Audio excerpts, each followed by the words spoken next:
We're back. An 18-year-old fight between Jerry Brown and Bill Clinton has been reignited. California's Republican candidate for governor, Meg Whitman, fashioned an entire ad on TV out of the Clinton attack on Brown back in '92 during a primary debate. Here's the ad. Jerry Brown's good old days. But what really happened? CNN, not me, CNN says his assertion about his tax record was, quote, just plain wrong. Jerry Brown went out there and took credit for the fact that the people of California voted for Proposition 13, which lowered taxes, which he opposed.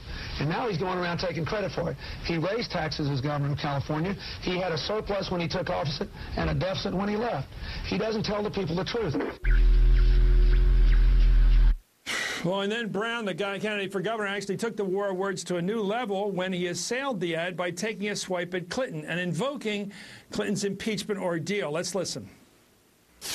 And Meg Whitman, she stops at nothing. She's even got Clinton lying about it. That's right. No, do you see that?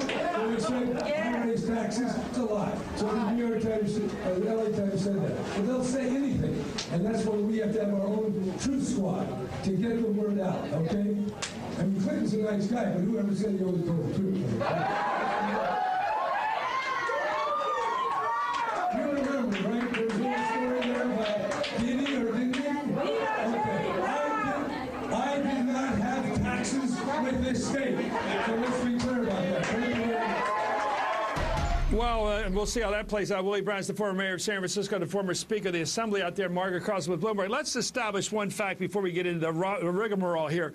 First of all, Brown is right, according to Brooks Jackson. He wrote the report back then. Governor Brown did not raise taxes. The CNN report that Bill Clinton was using back then wasn't accurate. So let's get back now to the facts straight. There's no evidence that Brown raised taxes while he was governor, but let's get back to this statement. Margaret, you first. Why would Jerry Brown reignite, despite the cleverness of this madman ad, this brilliant ad by Meg Whitman, and she got all the money in the world to hire the smartest Don Draper she can get her hands on. The fact is, why would Jerry Brown make a fight now with the most popular Democrat in the country? Well, Jerry Brown is one of those candidates who can't be handled, and he does stick his foot in his mouth. And after Willie Brown, Bill Clinton must be one of the most popular Democrats in California, and nobody thinks back to impeachment.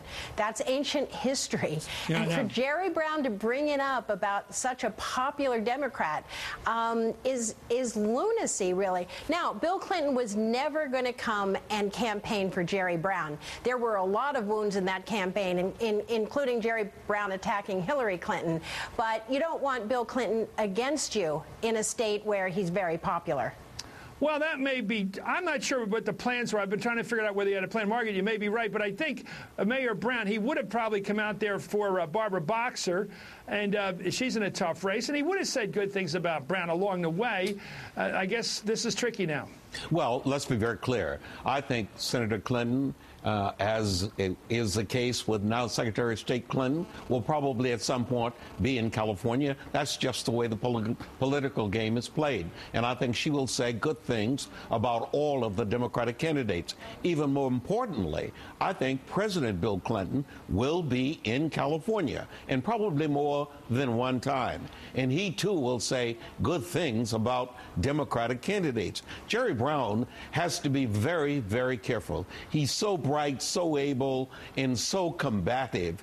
On every occasion when anybody attacks him, he flashes back. And this is one of those occasions when he just made a tactical error. He did not know somebody was there with a television camera watching and hearing exactly what he says. I've been in that position before, and I know how awful it is. Margaret, what's the matter with politicians in the 21st century? They can't remember they're in the 21st century. You're in the present. It is. You have a guy or a woman in the back. I don't care if they're 3 years old. They got a cell phone, and it's pointed at you.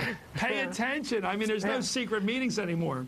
No, there are none. And I mean, Macaco moment went around the world. And, you know, Jerry Brown is pretty smart. But, you know, he is one of these spontaneous politicians, because you and I had dinner with him a few years ago, and he hadn't lost any of his, I mean, it was a reporter's dinner, where, you know, he's just an original and he can't hold back. And I bet that was his line. It just came out of his mouth. Nobody gave it to him ahead of time. He couldn't resist. You know, Mayor Brown Jerry Brown's been at my house on weekends with my kids, my grown-up kids now, and he narrates the morning with him. He gets up in the morning. He says, here we're having breakfast together. We're making some coffee. We're talking about the day. He's always giving that sort of running narrative. I mean, I guess that's his problem. He was giving us too much of a narrative about what happened 18 years ago.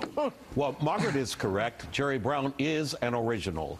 She's incorrect, though. Nobody can supply him with any words. He creates all of his own words. And then finally, you're right again. He's not in the 21st century because he must know that he is being followed 100% of the time. If Meg Whitman can spend more than $100 million doing all the things that she can hire 10 people to follow him around with a camera, and some of them will be Democrats, and they will turn in their information every night. So he's just got to watch out for that prospect. Yeah, I have no reason to believe that Meg Whitman is as smart as the ad she put on the air, but the guy who made that ad, the woman who made that ad, is one freaking genius. That is one piece of work. That rips the scab off, and better yet, it started a fight between two of the top Democrats in the country now. It's what you do in politics. You're laughing, America, because you know how the game is played. That ad deserves the Clio for troublemaking. Anyway, thank you. Willie Brown, it's great to have you on. As always, Margaret Carlson, my pal, thank you for coming on.